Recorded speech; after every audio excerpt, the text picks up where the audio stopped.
सोचिए, एक राजकुमार जिसके पास बस एक छोटी सी सेना है, वो एक विशाल साम्राज्य को कैसे जीत सकता है। यही तो है बाबर की अविश्वसनीय कहानी, एक ऐसे शहजादे की जिसने निर्वासन में रहते हुए भारत का इतिहास हमेशा के लिए बदल दिया। और बस यही एक जिद थी, एक अटूट महत्वाकांक्षा, जिसने एक हारे हुए राजकुमार को भारत का इतिहास दोबारा लिखने की हिम्मत दी। तो ये कहानी शुरू होती है ज़हीरुद्दीन मोहम्मद बाबर से। नाम सुनकर लगता है कि क्या शाही जिंदगी रही होगी, है ना? पर सच तो ये है कि उनका शुरुआती जीवन किसी भी तरह से आसान नहीं था, बल्कि संघर्षों से भरा हुआ था। जरा सोचिए, बाबर की रगों में इतिहास के दो सबसे बड़े विजेताओं का खून दौड़ रहा था। पिता की तरफ से वो तैमूर के वंशज थे और मां की तरफ से चंगेज खान के। लेकिन इस शानदार विरासत ने उन्हें कोई बना बनाया सिंहासन नहीं दिया, बल्कि ये उनके लिए लगातार एक चुनौती बनी रही। उनकी कहानी शुरू होती है फरगना घाटी से, जहां पैदा होते ही उन्होंने अपना छोटा सा राज्य खो दिया। कई बार कोशिश की कि अपने पूर्वज तैमूर के महान शहर समरकंद को जीत लें, पर हर बार हार का मुंह देखना पड़ा। उन्होंने खुद लिखा है कि उस दौर में उन्हें गंभीर गरीबी और अपमान का सामना करना पड़ा था। आखिरकार 1504 में जब उन्होंने काबुल पर कब्जा किया, तब जाकर उनकी नज़र उस बड़े इनाम पर पड़ी जिसका सपना वो हमेशा से देखते आए थे, हिंदुस्तान। तो जब मध्य एशिया में रास्ते बंद हो गए, बाबर ने अपनी नजरें घुमाईं एक नई जमीन की तरफ, एक नए लक्ष्य की तरफ, और वो लक्ष्य था भारत का विशाल साम्राज्य। उस वक्त दिल्ली सल्तनत सोने की चिड़िया थी, बेशुमार दौलत और संसाधन। लेकिन ये चिड़िया अंदर से बीमार थी, कमजोर हो रही थी। सुल्तान इब्राहिम लोदी एक सख्त शासक था और उसने अपने ही ताकतवर अमीरों को नाराज कर दिया था, और घर की यही फूट बाहर से आने वाले किसी भी हमलावर के लिए एक सुनहरा मौका थी। और कमाल की बात देखें, बाबर को भारत आने का मौका अपनी ताकत से नहीं बल्कि एक न्योते से मिला। इब्राहिम लोदी के ही नाराज अमीरों ने उसे खत भेजा और हमला करने के लिए बुलाया। उन्हें लगा कि वो सुल्तान को हटाने के लिए बाबर का इस्तेमाल कर सकते हैं।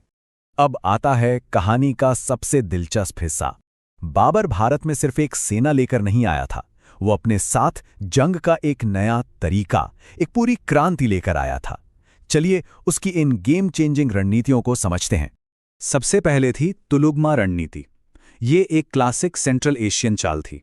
मतलब दुश्मन पर सिर्फ सामने से हमला नहीं करना, अपनी सेना को छोटे छोटे हिस्सों में बांट दो। एक हिस्सा सामने से लड़ेगा और बाकी हिस्से तेजी से घूमकर दुश्मन को दाएं, बाएं और यहां तक कि पीछे से भी घेर लेंगे। मकसद था दुश्मन को पूरी तरह से उलझा कर रख देना। फिर थी अरबा प्रणाली। ये तो और भी कमाल की चीज थी। सोचिए, सैकड़ों बैलगाड़ियों को एक साथ चमड़े के रस्सों से बांधकर एक लंबी दीवार बना दी गई। ये एक चलता फिरता किला था। इसके पीछे सैनिक दुश्मन के हमलों से भी बचते थे और इसी दीवार की आड़ से तोपें और बंदूकें सुरक्षित होकर आग उगलती थी। लेकिन असली गेम चेंजर था बारूद। हाँ, भारत में बारूद के बारे में लोग जानते थे, लेकिन बाबर वो पहला शख्स था जिसने लड़ाई के मैदान में बड़े पैमाने पर तोपों और बंदूकों का इस्तेमाल किया। ये उस वक्त की भारतीय सेनाओं के लिए एक ऐसा टेक्नोलॉजिकल शॉक था जिसके लिए वो बिल्कुल भी तैयार नहीं थे। तो कागज पर तो ये रणनीतियां बहुत अच्छी लगती हैं, है ना? पर असली लड़ाई में इन्होंने कैसा काम किया? चलिए उन दो लड़ाइयों पर नजर डालते हैं जिन्होंने एक नए साम्राज्य की नींव रखी। तारीख थी 21 अप्रैल 1526, जगह पानीपत का मैदान। ये वो दिन था जो हिंदुस्तान का मुकद्दर लिखने वाला था। जरा इन आंकड़ों पर नजर डालिए। ये सच में एक छोटी सेना और एक विशाल सेना का मुकाबला था। एक तरफ बाबर के महज 15,000 सैनिक, तो दूसरी तरफ लोदी की 1 लाख तक की फौज और करीब 1,000 जंगली हाथी। लेकिन एक चीज थी जो सारा फर्क पैदा करने वाली थी। बाबर के पास तोपें थीं, लोदी के पास एक भी नहीं। जैसे ही लड़ाई शुरू हुई, लोदी की भारी भरकम सेना ने सीधा हमला बोल दिया। बाबर अपनी अरबा गाड़ियों की दीवार के पीछे शांति से इंतजार करता रहा, और फिर बूम, तोपों ने आग उगलना शुरू किया। तोपों की जोरदार आवाज और धुएं ने हाथियों को ऐसा डराया कि वो बेकाबू होकर अपनी ही सेना को रौंदते हुए भागने लगे। बस इसी अफरा तफरी का फायदा उठाकर बाबर ने अपनी तुलुगमा चाल चली। उसकी घुड़सवार सेना ने तेजी से घूमकर लोधी की बिखरी हुई सेना को चारों तरफ से घेर लिया। कुछ ही घंटों में खेल खत्म हो गया था। इब्राहिम लोधी मैदान में मारा गया था। दिल्ली तो मिल गई, पर कहानी अभी खत्म नहीं हुई थी। अब बाबर के सामने एक और भी बड़ा खतरा खड़ा था, राजपूतों का शक्तिशाली गठबंधन, जिसके लीडर थे महान योद्धा राणा सांगा। खानवा की लड़ाई में बाबर का सामना एक और भी बड़ी सेना से हुआ, लेकिन एक बार फिर उसकी डिसिप्लिन्ड स्ट्रैटेजी और बारूद की ताकत बहादुर राजपूत घुड़सवारों पर भारी पड़ी। एक निर्णायक मोड़ तब आया जब राणा सांगा का ही एक खास सहयोगी लड़ाई के बीच में पाला बदलकर बाबर से जा मिला। ये जीत पानीपत जितनी जरूरी थी, क्योंकि इसने राजपूतों की ताकत को तोड़ दिया और उत्तर भारत पर मुगल कंट्रोल को पक्का कर दिया। तो इन जबरदस्त जीतों के बाद बाबर ने आखिर कैसा साम्राज्य खड़ा किया? यह सुनकर शायद यकीन न हो, पर जिंदगी भर एक साम्राज्य जीतने के लिए लड़ने के बाद बाबर को उस पर राज करने के लिए मिले सिर्फ 4 साल। 26 दिसंबर 1530 को उसकी मौत हो गई। और वो 4 साल भी लगातार लड़ाइयों में ही गुजर गए। देखिए, बाबर एक शानदार जनरल था, एक योद्धा था, लेकिन वो एक एडमिनिस्ट्रेटर नहीं था। उसे इतना वक्त ही नहीं मिला कि वो एक बड़े साम्राज्य को चलाने के लिए कोई सिस्टम बना पाता। उसने तो बस अपनी तलवार से एक मजबूत नींव रखी थी। उस नींव पर एक आलीशान इमारत खड़ी करने का काम, उसे एक प्रशासन और एक पहचान देने का काम उसके पोते पर आया, जिसे हम सब अकबर महान के नाम से जानते हैं। कह सकते हैं कि बाबर ने साम्राज्य जीता, अकबर ने उसे बनाया। और यहीं पर एक बहुत बड़ा और दिलचस्प सवाल उठता है। बाबर का पूरा जीवन जीतों का एक तूफान था, जिसने एक नाजुक से सैन्य राज्य को जन्म दिया। तो आखिर उसके बाद आने वालों ने, खासकर अकबर ने, इस फौजी जीत को इतिहास के सबसे शानदार और टिकाऊ साम्राज्यों में से एक में कैसे बदल दिया? खैर, ये कहानी फिर कभी। इतिहास ना सिर्फ लड़ाइयों और तारीखों की कहानी नहीं है, ये तो इंसानी जज्बे, हार और जीत की एक जिंदा दास्तां है। और आज हम जिसकी कहानी में उतरने वाले हैं, वो एक ऐसे मुगल शहंशाह की है जिसकी जिंदगी किसी फिल्मी कहानी से बिल्कुल कम नहीं थी। असफलता, संघर्ष और फिर एक ऐसी शानदार वापसी। जी हाँ, आज बात होगी हुमायूं की। जरा सोचिए, पूरे मुगल इतिहास में सिर्फ एक ऐसा बादशाह हुआ जिसे तख्त से उतार दिया गया, जिसे दर दर की ठोकरें खानी पड़ी, और फिर 15 साल बाद उसने वो सब कुछ वापस छीन लिया जो कभी उसका था। कौन हो सकता है वो? बिल्कुल सही, वो नाम है हुमायूं। तो हुमायूं की कहानी की शुरुआती, सच कहूं तो, चुनौतियों से भरी हुई थी। उसे अपने पिता से विरासत में एक बहुत बड़ा साम्राज्य तो मिला, लेकिन वो सिंहासन असल में कांटों का ताज था। ये है नासिरुद्दीन मोहम्मद हुमायूं, मुगल साम्राज्य की नींव रखने वाले महान बाबर के सबसे बड़े बेटे। साल 1530 में जब ये दिल्ली के तख्त पर बैठे, तो सोचिए इनके कंधों पर कितनी बड़ी जिम्मेदारी थी। एक बिल्कुल नया साम्राज्य था जिसे सिर्फ संभालना नहीं था, बल्कि उसे मजबूत भी करना था। लेकिन हुमायूं के लिए सबसे बड़ा खतरा कोई बाहरी दुश्मन नहीं, बल्कि उसके अपने ही घर में था। अपने पिता बाबर के कहने पर उसने साम्राज्य को अपने भाइयों कामरान, अस्करी और हिंदाल में बांट तो दिया, लेकिन ये उसकी सबसे बड़ी और शायद सबसे घातक भूल साबित हुई। इस बंटवारे ने दिल्ली की ताकत को बहुत बहुत कमजोर कर दिया, और इसी कमजोरी पर नजर गड़ाए बैठा था बिहार का एक बहुत ही चालाक और ताकतवर अफगान शेर शाह सूरी। और शेर शाह सूरी को वो मौका मिलने में ज्यादा देर नहीं लगी। यहीं से हुमायूं की जिंदगी का वो सबसे अंधेरा दौर शुरू होता है। उसके हाथों से पूरा का पूरा साम्राज्य फिसलने की कहानी। साल था 1539, जगह थी बिहार का चौसा। हुमायूं और शेर शाह की सेनाएं आमने सामने थीं। हुमायूं ने कुछ बड़ी रणनीतिक गलतियां की, और नतीजा ये हुआ कि उसे एक ऐसी जबरदस्त हार मिली जिसने मुगल सल्तनत की नींव ही हिलाकर रख दी। इस जीत के बाद शेर खान शेर शाह बन गया, और उसने दिल्ली के तख्त को खुली चुनौती दे डाली। लेकिन तख्त के ताबूत में आखिरी कील ठोकी गई। ठीक 1 साल बाद 1540 में कन्नौज की लड़ाई में। इस बार तो हुमायूं की सेना ताश के पत्तों की तरह बिखर गई।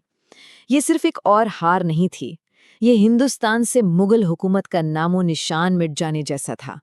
हुमायूं को अपनी जान बचाकर भागना पड़ा, अपना देश, अपना तख्त, सब कुछ पीछे छोड़कर।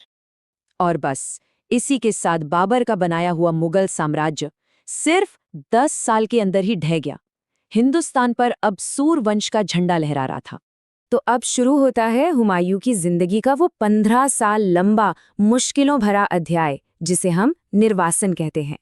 एक शहंशाह अब एक भगोड़ा था, न कोई सल्तनत न कोई सेना। ये 15 साल बस किसी तरह जिंदा रहने की लड़ाई थी।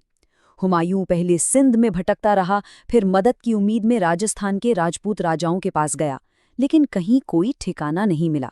हर जगह से निराशा ही हाथ लगी। आखिरकार उसने उम्मीद की आखिरी किरण पकड़कर फारस यानी आज के ईरान की तरफ रुख किया। लेकिन फारस में बिताया ये वक्त सिर्फ हाथ पर हाथ धरकर बैठना नहीं था, ये एक बदलाव का दौर था। वहां के शाह तहमास्प प्रथम ने उसकी मदद तो की, लेकिन इसी दौरान हुमायूं फारसी कल्चर, वहां की कला और शासन के तौर तरीकों से बहुत ज्यादा प्रभावित हुआ। असल में यही वो दौर था जिसने भविष्य के मुगल साम्राज्य का पूरा डीएनए ही बदल दिया। जब हुमायूं लौटा तो वो सिर्फ एक बादशाह बनकर नहीं लौटा, बल्कि अपने साथ एक पूरी नई संस्कृति लेकर लौटा, जिसने आगे चलकर मुगल आर्ट और आर्किटेक्चर को वो शक्ल दी जिसके लिए हम आज उसे जानते हैं।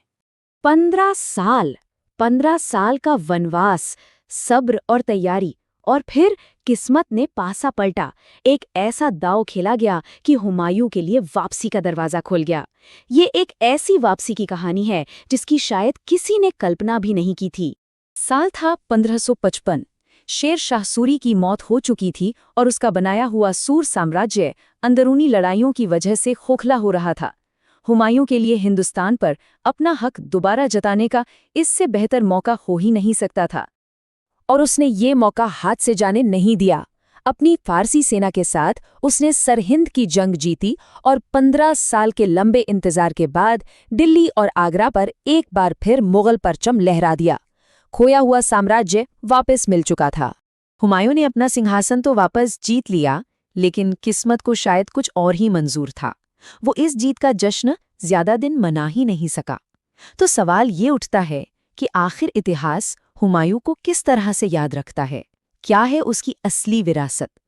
और यहीं हुमायूं की किस्मत का अजीब खेल देखिए।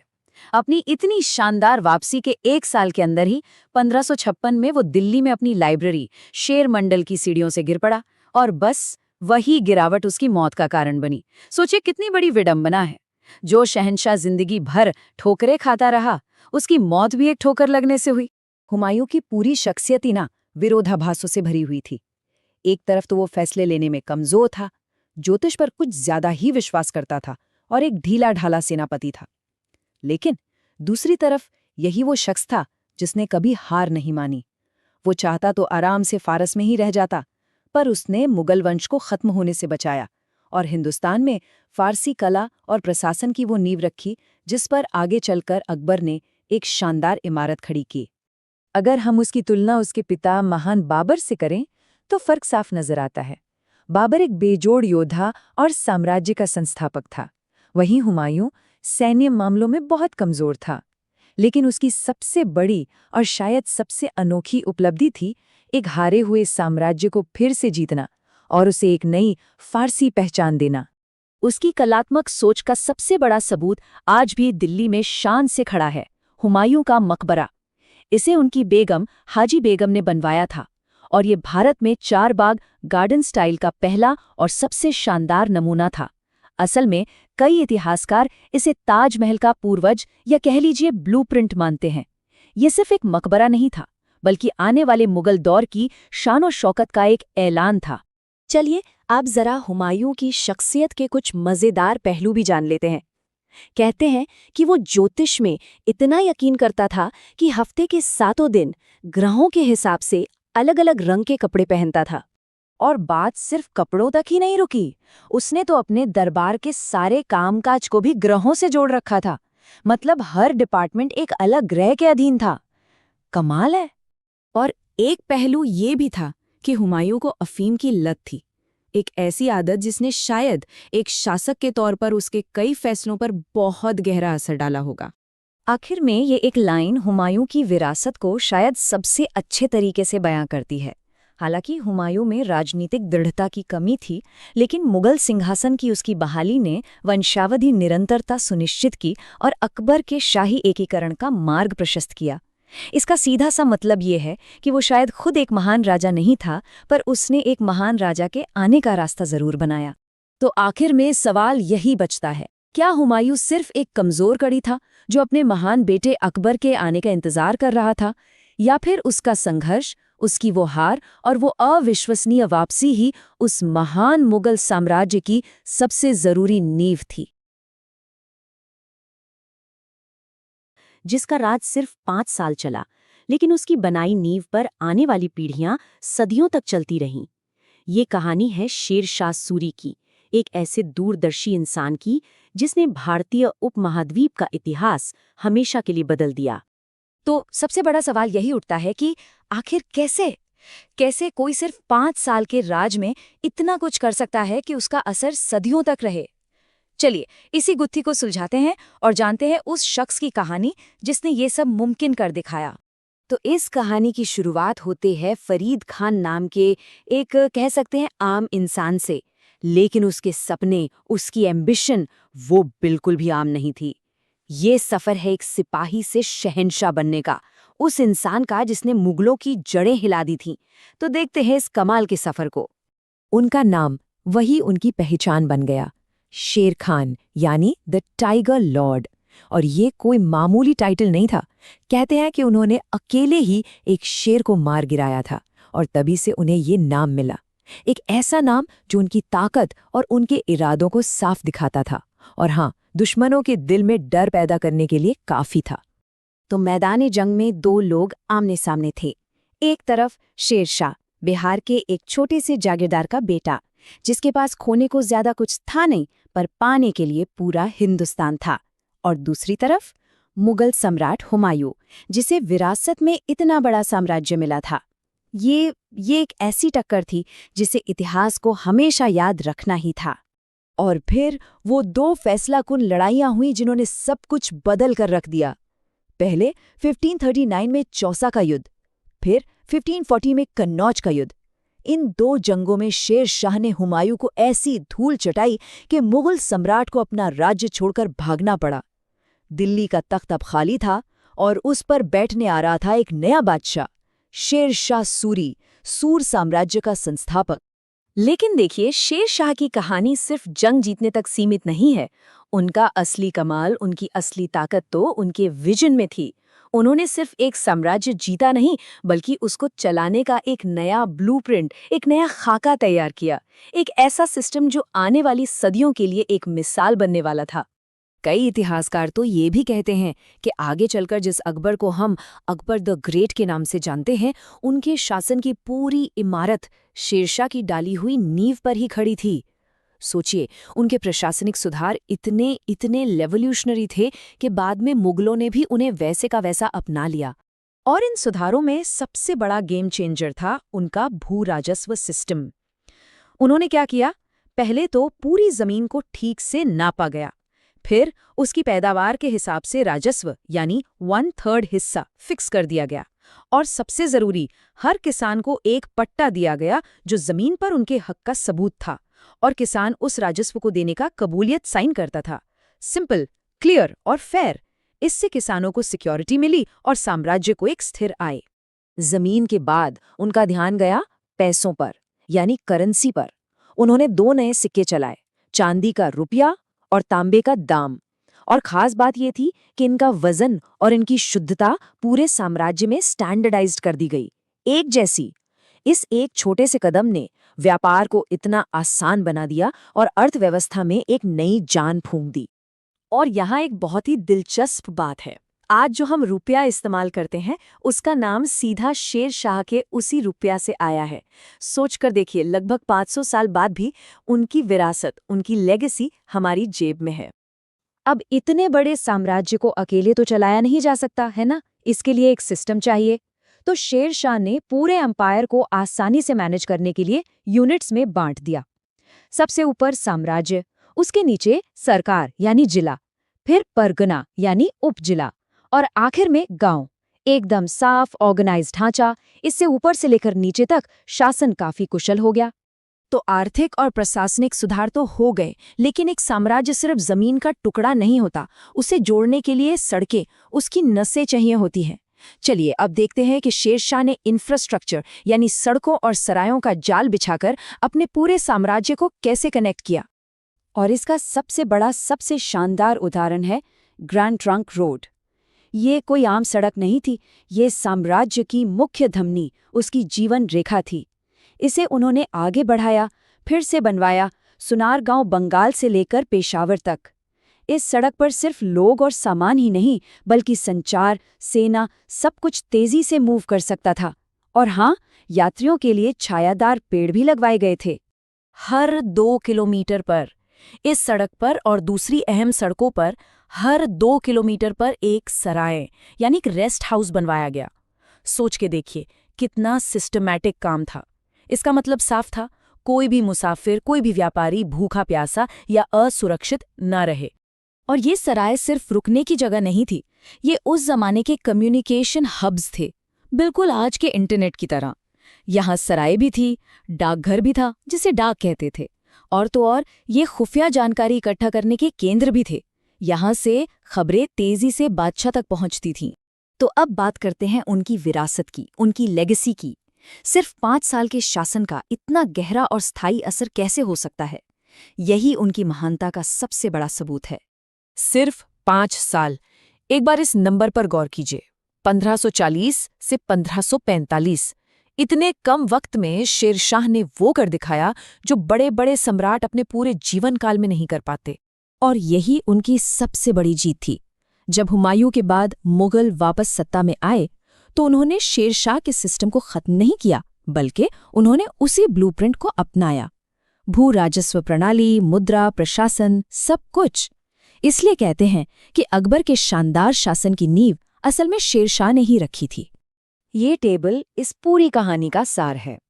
एक तरफ 5 साल का शासन, दूसरी तरफ 300 साल से ज्यादा का।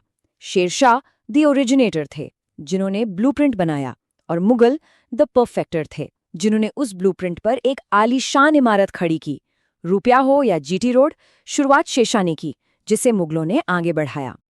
तो आखिर में सवाल यही रह जाता है, क्या शेरशाह सूरी सिर्फ 5 साल के सम्राट थे, या फिर सदियों के लिए एक आर्किटेक्ट, एक निर्माता? उनकी कहानी ये बताती है कि इतिहास आपको इस बात से नहीं याद रखता कि आपने कितने साल राज किया, बल्कि इस बात से कि उन सालों में आपने क्या किया। एक ऐसा सम्राट जिसे दुनिया द ग्रेट यानी महान कहती है, एक ऐसा शहंशाह जिसने हिंदुस्तान के नक्शे को हमेशा हमेशा के लिए बदल दिया। लेकिन क्या हो अगर ये पता चले कि वो सम्राट पढ़ना लिखना जानता ही नहीं था? जी हाँ, आज हम बात कर रहे हैं जलालुद्दीन मोहम्मद अकबर की और उनके ऐसे ही कई विरोधाभासों से भरी जिंदगी की। यही वो सवाल है जो आज भी सबको हैरान कर देता है। आखिर कैसे एक अनपढ़ शासक ने इतने विशाल, स्थिर और कामयाब साम्राज्य की नींव रख दी? ये एक ऐसी पहेली है जिसे आज हम साथ मिलकर सुलझाने की कोशिश करेंगे।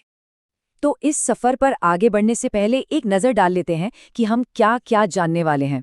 हम उनके बचपन से शुरुआत करेंगे, फिर देखेंगे कि कैसे उन्होंने साम्राज्य को बढ़ाया, कैसे बेहतरीन प्रशासनिक सुधार किए, उनकी धार्मिक सोच कितनी अनोखी थी और उनके दौर में कला और संस्कृति कैसे फली फूली। और आखिर में हम इस सवाल का जवाब ढूंढेंगे कि उन्हें महान क्यों कहा जाता है। तो चलिए कहानी शुरू करते हैं बिल्कुल शुरू से। एक ऐसे राजा की कहानी जो शायद राजा बनने के लिए तैयार भी नहीं था। जरा सोचिए, एक 13 साल का लड़का जिसके पिता की अभी अभी एक हादसे में मौत हुई है और अचानक उसके कंधों पर पूरे हिंदुस्तान की सल्तनत का बोझ आ गया है। ये कहानी है साल 1556 की, जब अकबर के हाथ में सत्ता आई। उस वक्त मुगल सल्तनत की हालत बहुत नाजुक थी, वो बिखरने की कगार पर थी। दुश्मनों से घिरे एक किशोर सम्राट के लिए ये सब संभालना लगभग नामुमकिन था। और यहीं सामने आए उनके संरक्षक बैरम खान। वो एक ढाल बनकर खड़े हो गए और शुरुआती सालों में उन्होंने ही सल्तनत को संभाले रखा। तो ठीक है, साम्राज्य तो बच गया, लेकिन अकबर सिर्फ बचाने वालों में से नहीं थे, वो बनाने वालों में से थे। अब हम उनके शासन के उस दौर में चलते हैं जहां उन्होंने न सिर्फ सल्तनत को बचाया, बल्कि उसे एक विशाल आकार भी दिया। और इस विस्तार की असली शुरुआत हुई पानीपत की दूसरी लड़ाई से। ये एक बहुत ही निर्णायक जंग थी।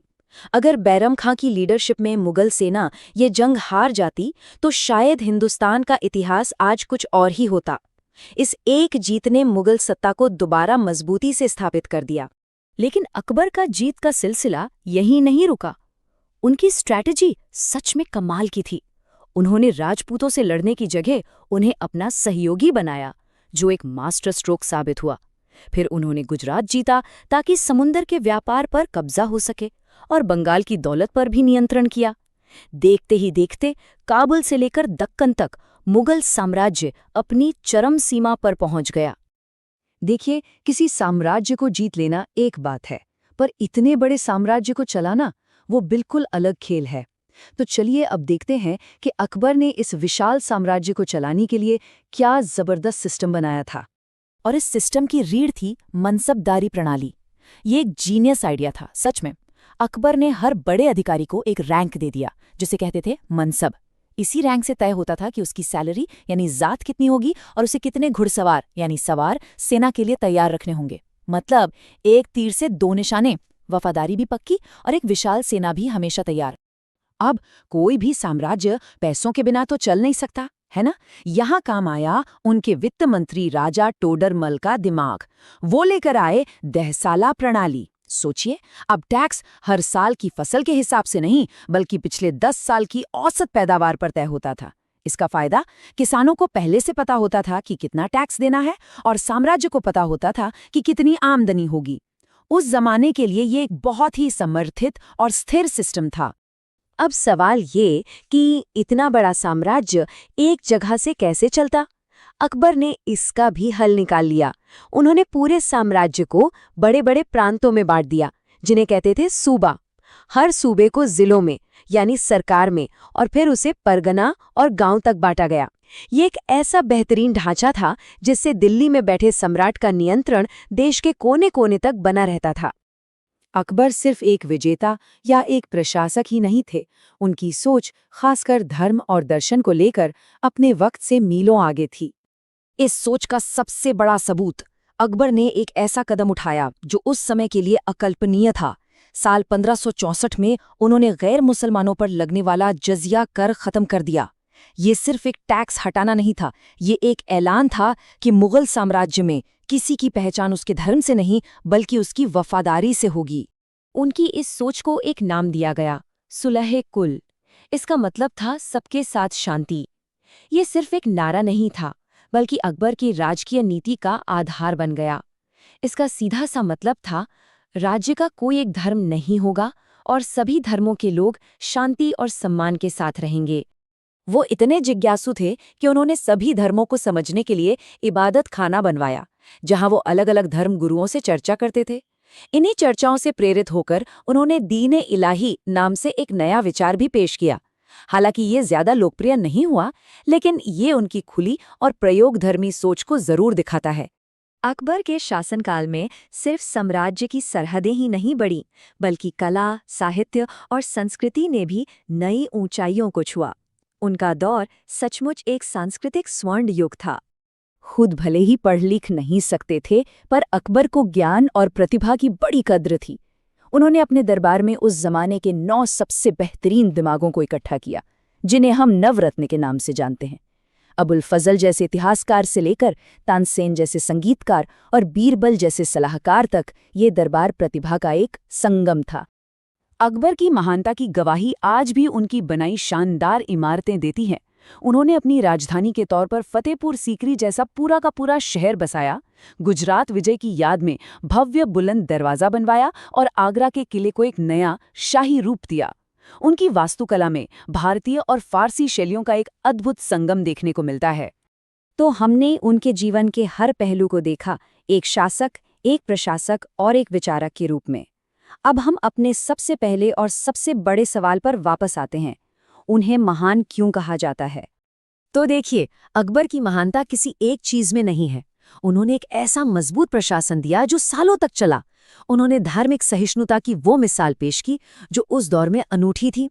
उन्होंने राजपूतों को दुश्मन से दोस्त बनाया और साम्राज्य को इतना फैलाया जितना पहले कभी नहीं था। अकबर सचमुच विरोधाभासों की एक मिसाल थे। एक अनपढ़ इंसान जिसमें गजब की बुद्धिमानी थी, एक विजेता जो शांति और एकता चाहता था। तो सवाल ये उठता है कि आज के समय में उनकी सबसे बड़ी विरासत क्या है? क्या वो एक विशाल साम्राज्य है, एक कुशल प्रशासन है, या फिर सुलह-ए-कुल का वो विचार है जो आज भी उतना ही जरूरी है? इस पर सोचिएगा जरूर। नमस्कार। आज हम बात करने वाले हैं एक ऐसे मुगल बादशाह की जिसका नाम ही सब कुछ कह देता है, जहांगीर, यानी दुनिया को जीतने वाला। लेकिन जहांगीर की पूरी कहानी ना बस एक ही सवाल के इर्द गिर्द घूमती है। सोचिए, जब किसी के पिता इतिहास के सबसे महान शासकों में से एक हों तो वो अपनी अलग पहचान कैसे बनाए। तो देखिए, एक तरफ थे अकबर द ग्रेट, जिन्होंने करीब करीब आधी सदी तक एक बहुत बड़े साम्राज्य पर राज किया, और दूसरी तरफ उनका बेटा राजकुमार सलीम, जिसके कंधों पर इस पूरी विरासत का बोझ था। प्रेशर जाहिर है बहुत ज्यादा था।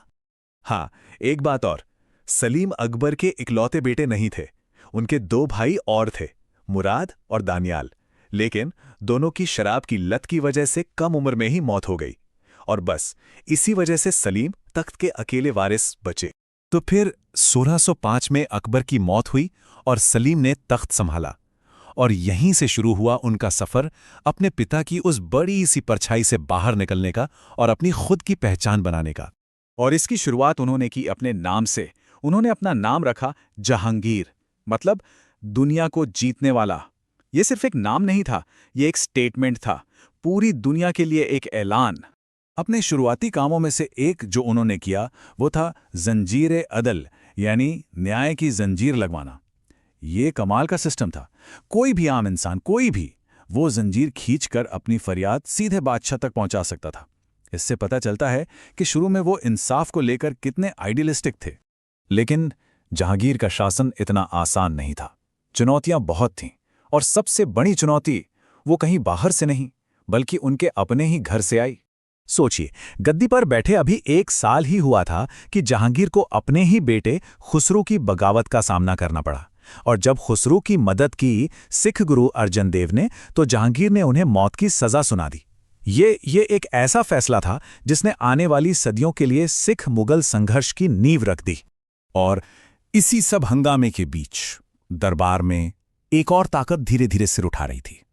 एक ऐसी ताकत जो बहुत जल्द पर्दे के पीछे से पूरे साम्राज्य की बागडोर संभालने वाली थी। हम बात कर रहे हैं नूरजहां की। 1611 में जहांगीर से उनकी शादी हुई, लेकिन वो सिर्फ एक महारानी बनकर नहीं रहीं। उन्होंने अपना एक पावरफुल ग्रुप बनाया जिसे नूरजहां गुट कहते हैं। उनका असर इतना बढ़ गया, इतना ज्यादा, कि शाही सिक्कों पर भी उनका नाम आने लगा।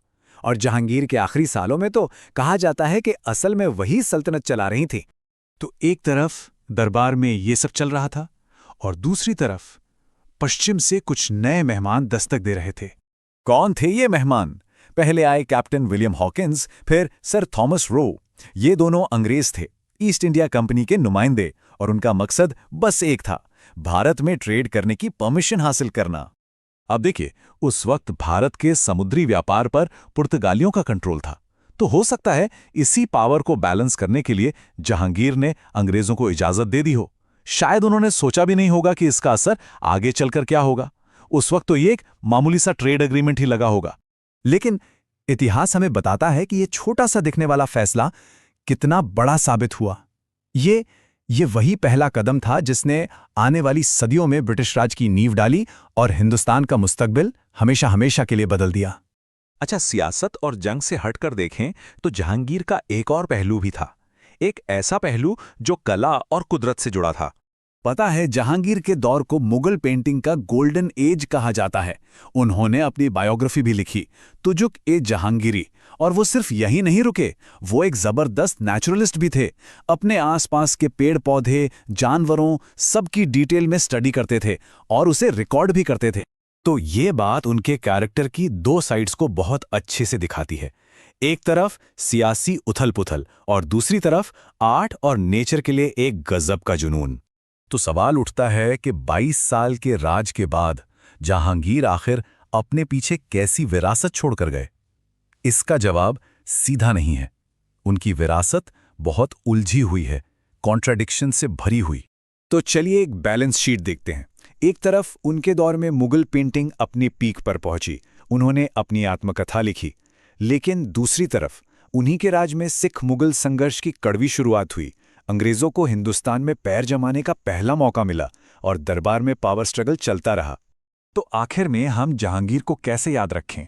एक आर्टिस्ट बादशाह के तौर पर, एक ऐसे रूलर के तौर पर जो परिवार की सियासत में ही उलझा रहा, या फिर एक ऐसे शख्स के तौर पर जिसने अनजाने में भविष्य की बड़ी बड़ी घटनाओं का दरवाजा खोल दिया? शायद इसका जवाब इन सब में थोड़ा थोड़ा नमस्कार।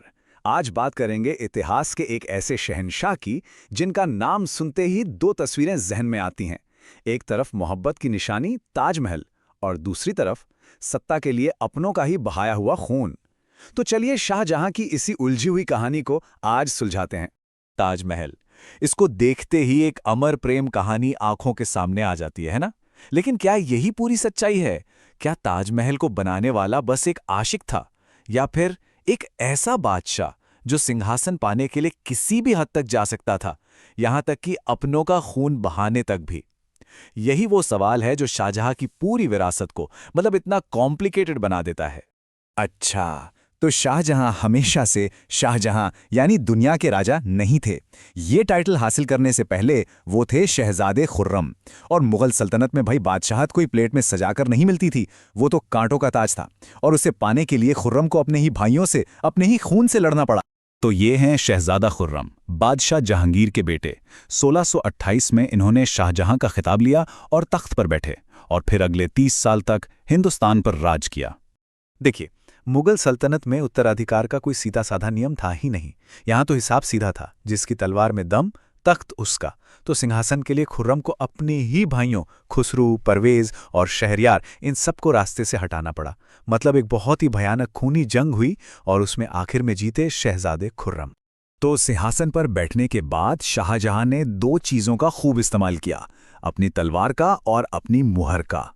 मतलब उन्होंने सिर्फ एक बड़े साम्राज्य पर राज ही नहीं किया, बल्कि अपनी फौजी ताकत से उसे और भी बड़ा बनाया, और साथ ही अपने एडमिनिस्ट्रेशन से उसे और भी मजबूत किया। शाहजहां बहुत एम्बिशियस थे। उनकी नजरें हमेशा दक्कन यानी डेक्कन पर टिकी रहती थी। उनकी जो मशहूर दक्कन नीति थी ना, उसके तहत उन्होंने अहमदनगर, बीजापुर और गोलकुंडा जैसी मजबूत सल्तनतों को झुका दिया। इससे हुआ ये कि मुगल एम्पायर का एरिया तो बढ़ा ही, साथ ही उसकी दक्षिणी सरहदें भी महफूज हो गईं।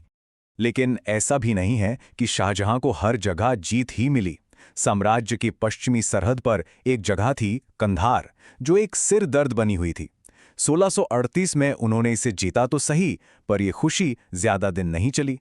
1649 आते आते फारसियों ने इसे वापस छीन लिया, और ये शाहजहां के लिए एक बहुत बड़ी मिलिट्री हार थी।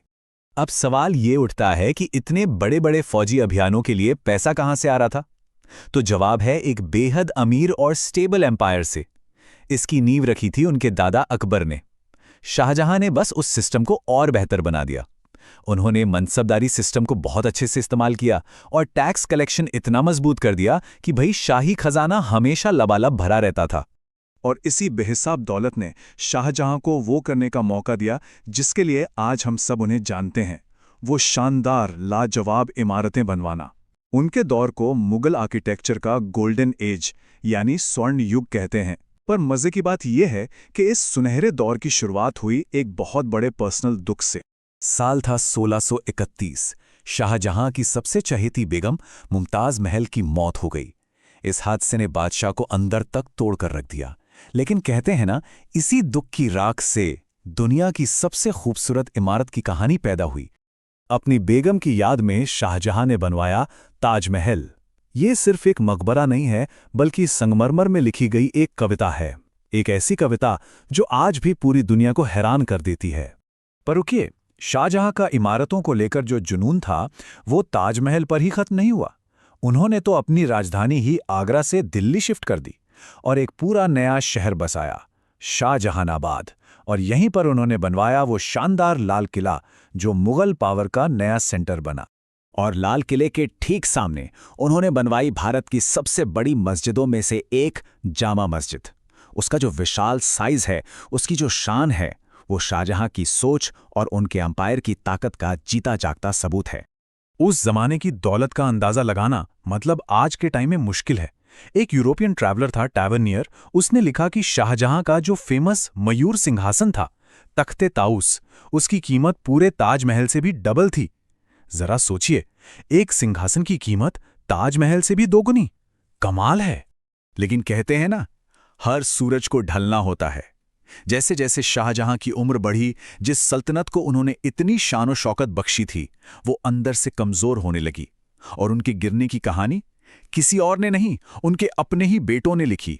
तख्त की इस लड़ाई में दो मेन खिलाड़ी थे। एक तरफ शाहजहां का लाडला, लिबरल और स्कॉलर बेटा दारा शिको, और दूसरी तरफ एक कट्टर, चालाक और जबरदस्त मिलिट्री कमांडर औरंगजेब। दो भाई, दो बिल्कुल अलग सोच, पर मंजिल एक ही, दिल्ली का सिंहासन। तो हुआ ये कि 1657 में शाहजहां बुरी तरह बीमार पड़े, और बस ये खबर फैलते ही उनके बेटों में तलवारें खिंच गईं।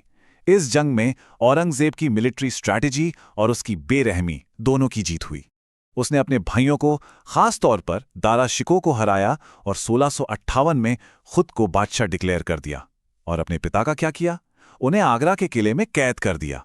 तो फिर शाहजहां को कैसे याद रखा जाए? एक महान बिल्डर जिसने ताजमहल जैसा अजूबा दिया, या एक बदनसीब बाप जिसे उसी के बेटे ने कैद कर लिया?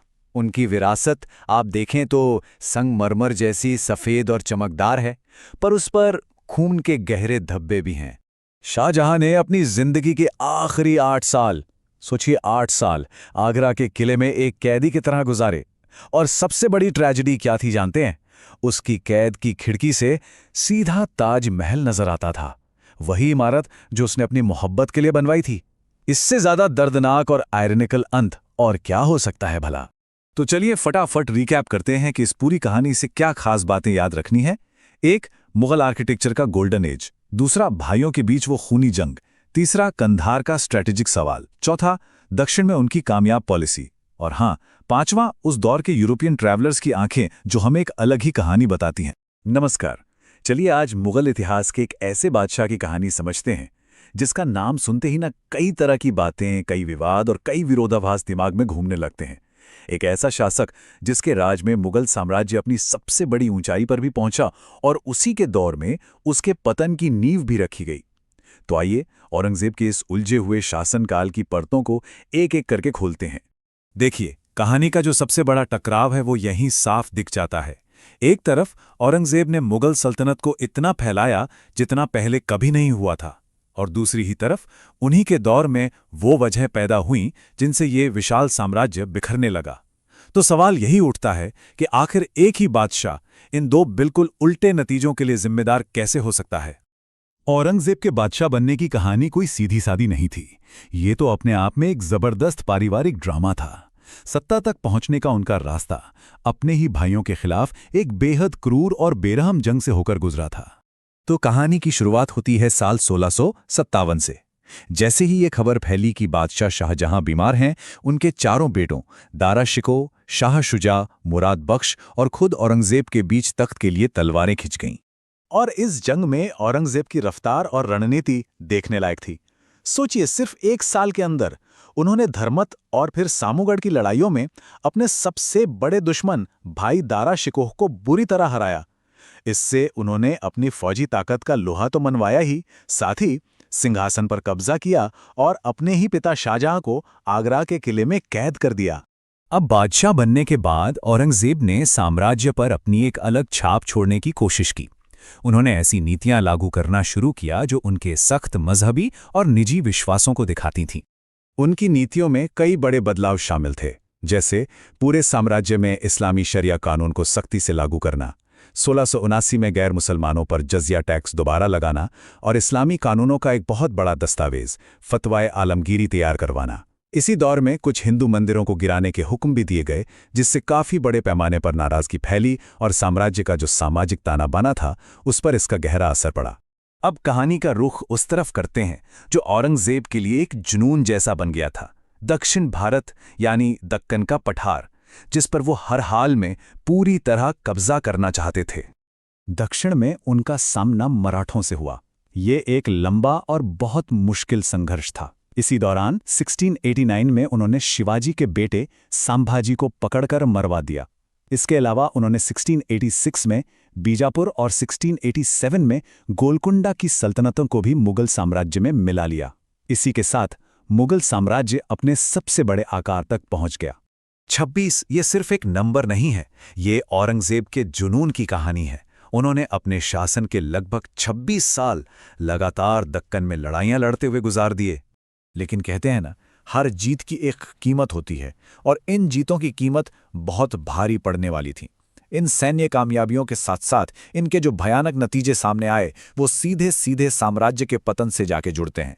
तो हुआ ये कि 26 साल के लगातार युद्ध ने शाही खजाने को लगभग खाली कर दिया था। अब फौज का खर्च लाने के लिए किसानों पर टैक्स बढ़ाई गई, जिससे पूरे साम्राज्य में जगह जगह विद्रोह की आग भड़कने लगी। और साम्राज्य इतना बड़ा हो गया था कि उसे एक जगह से संभालना लगभग नामुमकिन सा हो गया था। जैसा कि इतिहासकार भी मानते हैं, दक्कन के लंबे युद्ध ने साम्राज्य को कमजोर कर दिया। यह एक ऐसी जीत थी जिसकी कीमत बहुत बहुत ज्यादा थी, एक ऐसी कीमत जो आने वाली पीढ़ियों को चुकानी पड़ी। तो चलिए अब कहानी के उसी मोड़ पर वापस आते हैं जहां से हमने शुरू किया था, औरंगजेब की विरासत और उसका विरोधाभास। अगर एक तरफ देखें तो उन्होंने साम्राज्य को सबसे बड़ा बनाया और 49 साल तक राज किया, जो किसी भी मुगल बादशाह से ज्यादा था।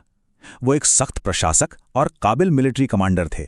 लेकिन सिक्के का दूसरा पहलू ये था कि उनकी कठोर नीतियों और कभी ना खत्म होने वाली जंगों ने साम्राज्य की जड़ों को ही खोखला कर दिया, और यही उनकी मौत के बाद साम्राज्य के तेजी से बिखरने की वजह बना। और कहानी का अंत भी उतना ही पेचीदा है। 3 मार्च 1707 को उनकी मौत हुई और उनकी ख्वाहिश के मुताबिक उन्हें एक बेहद मामूली सी कब्र में दफनाया गया, जिसका खर्च भी उनकी अपनी निजी कमाई से उठाया गया। ये बात उनके किरदार की एक और परत दिखाती है। एक तरफ दुनिया जीतने वाला सम्राट, तो दूसरी तरफ एक सादा जीवन जीने वाला इंसान। तो आखिर में हम औरंगजेब को कैसे देखें? एक मजहबी बादशाह जिसने अपने हिसाब से साम्राज्य को बचाने की कोशिश की, या फिर अपनी ही बेहिसाब महत्वाकांक्षाओं का एक ऐसा कैदी जिसने अनजाने में उसे तबाही की ओर धकेल दिया? ये सवाल आज भी उनकी विरासत को बहस का एक बड़ा मुद्दा बनाए हुए हैं।